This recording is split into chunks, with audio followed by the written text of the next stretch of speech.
Um, so let me start by pointing out something that I think is pretty obvious, but I think is important to say, which is that democracies don't die today the way they used to. Um, Democracies used to die at the hands of men with guns, generals, militares. During the Cold War, 3 out of every 4 democratic breakdowns took the form of a military coup, like in Brazil in 1964. And actually, talking to people here, a lot of people in Brazil, I think, still think that that's kind of how democracies die. It's not. Today, democracies die in a much more subtle way. They die at the hands not of generals, but of elected leaders, elected presidents and prime ministers who use the very institutions of democracy to subvert it. Since the end of the Cold War, a large majority of autocrats have come to power through elections, and they've used legal or constitutional means to consolidate their power. They use elections, they use plebiscites and referendums. They, in many cases, work through Congress, or they gain control of the courts, and they use judicial rulings to legalize or legitimize their rule. This is Chavez, it's Putin, it's Orban, it's Erdogan, Daniel Ortega, Rafael Correa, Duterte in Philippines, and many other cases. What makes this sort of electoral path to authoritarianism so dangerous is precisely that it's hidden behind a facade of democracy. Things look pretty normal. There is no dramatic coup d'etat where the military seized the presidential palace and the president is exiled and the constitution is suspended and a junta is set up. None of that. There are no tanks in the streets. You still have elections, you still have a Congress, you still have a constitution.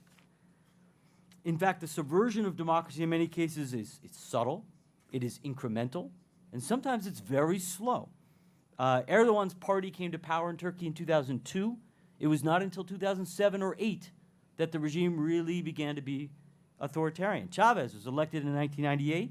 It was not until 2006 or 2007 that it was clear that the regime had slid into authoritarianism. That's 7 or 8 years. So as a result, because it is so subtle, because the process of manipulating institutions is so subtle, incremental, slow, citizens often are not aware that they're losing their democracy until it is too late. In 2011, there was a survey in Venezuela. This is 13 years after Hugo Chavez was elected president. They found in 2011 that a majority of Venezuelans still believed that they were living under a democracy. They were not. So if democratic breakdown today begins at the ballot box, not in the barracks, one of the keys to protecting democracy is keeping authoritarians from getting elected in the first place. And that means we have to be able to identify authoritarians when they're still candidates. Back in the 1970s, the great political scientist Juan Linz, who really devoted the bulk of his career to studying how democracies die. He was born in Weimar, Germany, raised in Spain during the Civil War, and really devoted his professional career to figuring out how democracies die.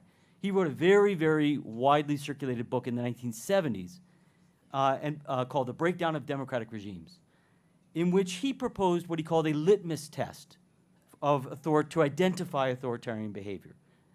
Daniel, my co-author, and I took that litmus test and kind of updated it and revised it.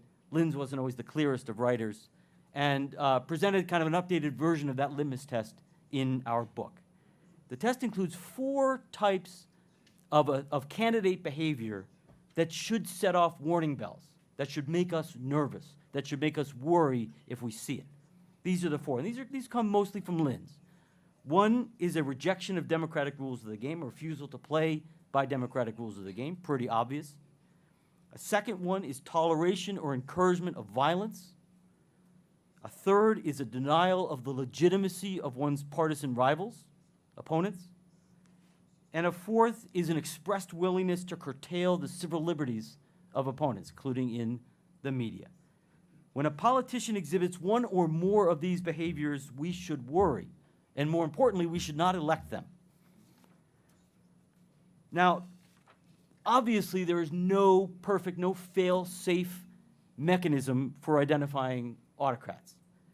But in our research, we found that most elected autocrats do, in fact, pass this test. They do, in fact, exhibit signs of authoritarianism. They reveal their authoritarianism before they get elected. There are a few who say scary things while they're candidates and they end up behaving themselves in office. But the vast majority of them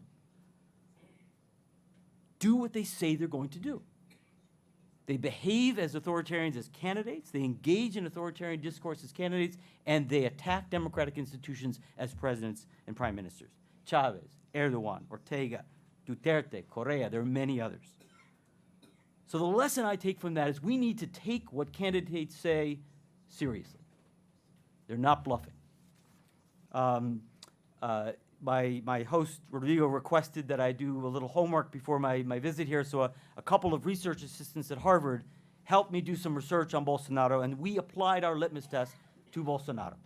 Here are the results. You probably will not be surprised that he tests positive in flying colors. Indicator number one, does he reject democratic rules of the game?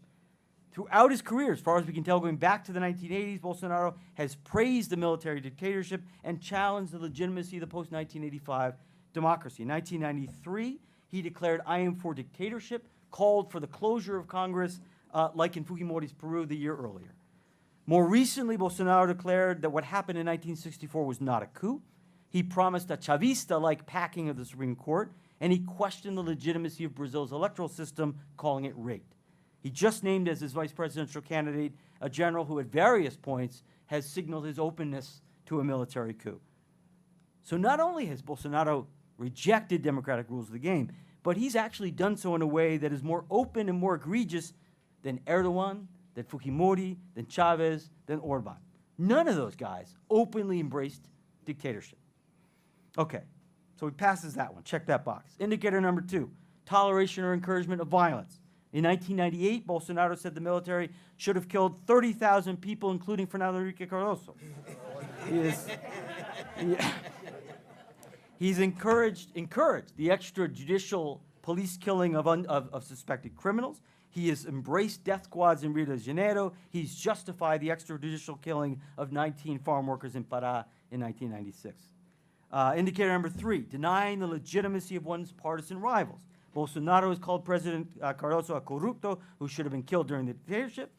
He calls Lula a criminal, wants to imprison him, and says he, if in government, will treat the MST as terrorists.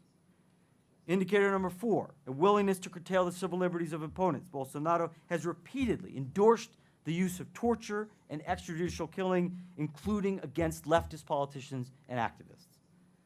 So Bolsonaro is a thoroughly authoritarian figure. That distinguishes him, and I think this is very important, that distinguishes him from all of his rivals, all of his major rivals in the 2018 presidential race. It distinguishes him from Alckmin, from Marina Silva, from Haddad, from Ciro. My host also requested that I do a little research on these other candidates, and we did. None of them show up on this litmus test. Ciro Gomez, from the best of my research, has a big mouth. But we found no evidence of authoritarian tendencies. Being hot-tempered and being offensive is not the same thing as being authoritarian. Taking bribes, as Lula allegedly did, is not the same thing as being authoritarian. This is very important. Center-left politicians, even corrupt ones, do not generally threaten democracy. Authoritarian candidates do threaten democracy. So Brazil may be headed to one of those critical moments that Linz wrote about, when political and economic elites may have to choose, may be forced to choose between their short-term political and policy goals and the long-term defense of democratic institutions. And the overwhelming lesson of my research is that Brazilian elites should resist the temptation to back Bolsonaro under any circumstance, under any second-round scenario you can imagine. I worry when I read that Bolsonaro was applauded by the National Confederation of Industry last month, and that according to CNI President Robson Andrade, many entrepreneurs like Bolsonaro because he shows authority.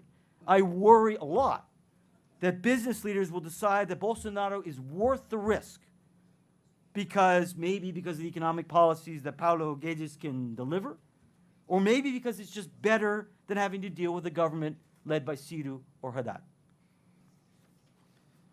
To make matters worse, this is all happening. This polarization is happening in a context in which mass support for democracy is eroding. I'm sure you guys have all seen the numbers. The percentage of Brazilians who say that democracy is always the best system has fallen from 77% in 2010 to 56% today. Fewer than 20% of Brazilians say they're satisfied with their democracy, and there are polls that show that nearly half the country is willing to entertain the idea of a coup under some circumstances. Now, the erosion of mass support for democracy was probably inevitable given Lava Jato and given the economic crisis. The erosion of mass support for democracy is not irreversible. It was very low in the 1980s and 90s. The erosion of mass support for democracy is not fatal for democracy, but it does make it more vulnerable. And it means that it's up to the elite, at least now, in this moment, to defend it. It means it's up to the elite to defend democracy. So why should the elite defend democracy? I want to close by offering a few reasons. First of all, there is no reason, no evidence in social sciences that authoritarianism will provide any better solutions to Brazil's problems. There's been a lot of research in economics and in political science into the question of whether dictatorships perform better than democracies in terms of economic growth. And the results are pretty clear. They don't. They perform about the same. A few dictatorships have performed really well, Singapore, Taiwan, now China, but those are outliers. For every Singapore and China, there are dozens of authoritarian regimes across the world that perform spectacularly badly in the economic realm. Dictatorships are also no better at fighting corruption, despite popular perceptions. In fact, the data suggest that they're somewhat worse than democracies at combating corruption. So the data suggests there's very little to gain from authoritarianism, but I think there's a lot to lose. Strong democratic institutions are not easy to build. Strong democratic institutions take a very long time to build. They take decades. It takes decades to establish civilian control over the military. It takes decades to build an independent judiciary and a strong legislature. You may disagree with me, but I actually think Brazilians have done a tremendous job at that over the last 30 or 35 years. Never before in history have civilian control of the military, judicial independence, and civil and human rights been as entrenched as they are in Brazil over the last quarter century. A slide into authoritarianism, even a brief slide into authoritarianism, can wipe out decades of institution building. That is a problem that has long plagued countries I know a lot better, like Argentina, Peru, Ecuador, Bolivia. Because historically democracy is broken down every time there's a crisis, institutions, democratic institutions, have never been given the time they need to take root. It is a vicious circle, one that the Peruvians and the Argentines are still today trying to climb out of. Finally, the fate of your democracy has consequences that extend far beyond Brazil. The last 30 years have been far and away the most democratic period in Latin American history. But as all of you know, the international environment is much less favorable to democracy today than it was in the 1990s, for reasons that are obvious. At the same time, public satisfaction, public support for democracy has eroded, has declined across much of Latin America. It's not just Brazil. It's Mexico, Colombia, Argentina, Peru, even Chile and Costa Rica. Brazil is a really influential country. If democracy fails here, it could trigger a wave of democratic breakdowns across Latin America. It wouldn't be the first time. The 1964 coup had an enormous impact in Latin America. It helped to encourage militaries to seize power in Argentina, in Bolivia, in Ecuador, and Peru, eventually in Chile and Uruguay. It would be truly tragic, in my opinion, if that kind of history were to repeat itself.